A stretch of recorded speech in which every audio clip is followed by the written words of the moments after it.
In football, loyalty is everything. But in 2026, loyalty feels like a dying art. We've seen golden boys turn into villains overnight. Club heroes become public enemy number one.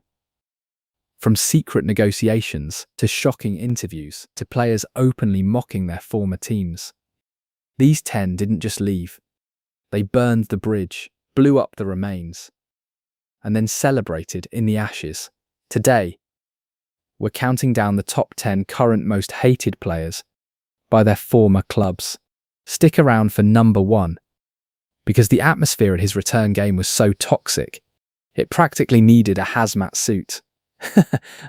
Kicking us off at number 10, the man with the most recognisable hair in the Premier League, Marc Cucurella. Brighton fans actually liked this guy until they didn't. In the summer of 2022, Brighton publicly tweeted that no agreement had been reached for his sale. They were fighting for him. Fast forward a few days, he's holding a Chelsea shirt. Reports suggested he forced the move behind the scenes, leaving the Seagulls feeling like a one-night stand after just a single season. And talk about a quick exit.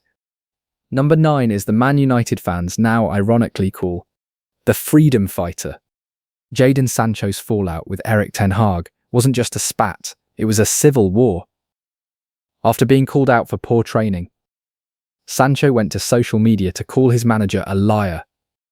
He was exiled to the academy canteen, literally eating his lunch away from the first team. Jadon Sancho, Rebecca, has been banished away from the Manchester United first team setup, essentially over the tweet that he posted in the wake of Erik ten Hag's comments after the Arsenal match, for which he was dropped. But the real salt in the wound. While on loan at Chelsea, he commented freedom on a Marcus Rashford post. Fans saw it as a massive middle finger to Old Trafford, and here's the kicker. In 2025, Chelsea actually paid a £5 million bounty fee just to avoid their obligation to sign him permanently. You can't have a hate list without Big Rom. At Inter Milan, he was the king. He told fans he loved them. Then it came out he was secretly flirting with rivals Juventus and AC Milan. The Ultras called him a vile traitor. And honestly, fair. Then there's Chelsea. They spent £97.5 million on him, and he rewarded them with an interview saying he missed Italy months later. His permanent move to Napoli in 2024 finally ended the nightmare. João Félix is the definition of "it's not me, it's you." After a massive falling out with Diego Simeone at Atletico Madrid, Félix didn't just ask to leave, he went on a PR tour, saying he'd always dreamed of playing for Barcelona. Atleti fans, who value grit and loyalty above all, turned on him instantly.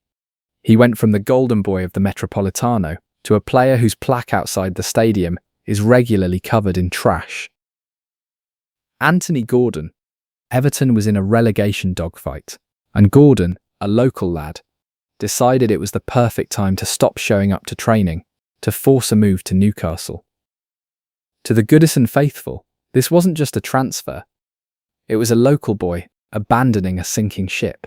He might be flying for the Magpies now, but in the blue half of Merseyside, he's still the ultimate rat.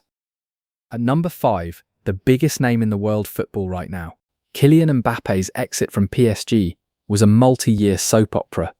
After signing a king-sized contract in 2022, he eventually left on a free transfer, leaving PSG with €0 in return. But the breaking point happened recently, in late 2025. Fans were reportedly livid after footage emerged of him celebrating his brother Ethan's goal against PSG while sitting in the stands. It's one thing to leave, it's another to cheer for the team beating your home. This one hurt the most for the proper Chelsea crowd.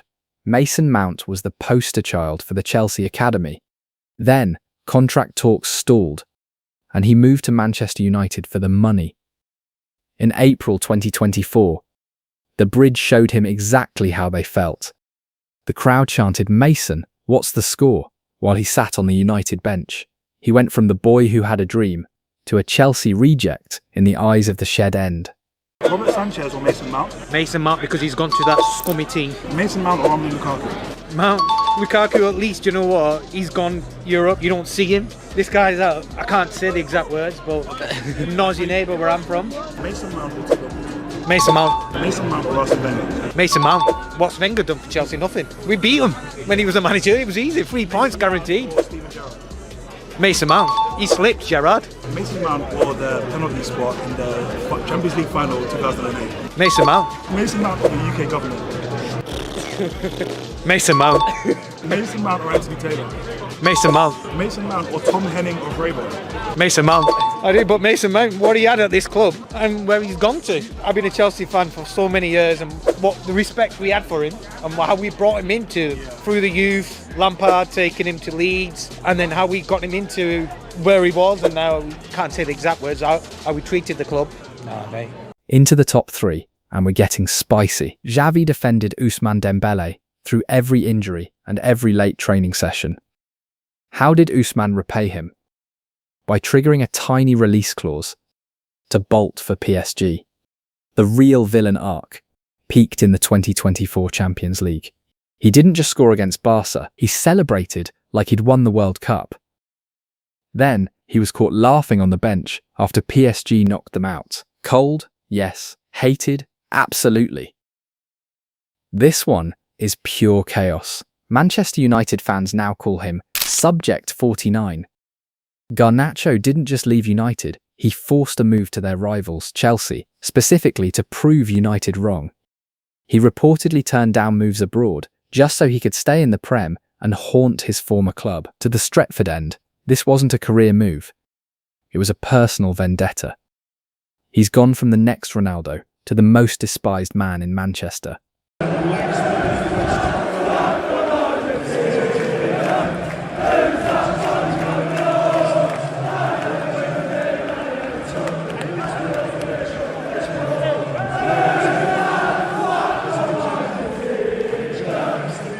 And finally, our newest entry for 2026. Alexander Isak. Isak was the face of the new Newcastle. He was the new Alan Shearer, but on the 2025 summer deadline day, he shattered Geordie hearts by moving to Liverpool for a British record fee. Newcastle fans felt he abandoned the project, just as they were reaching the top.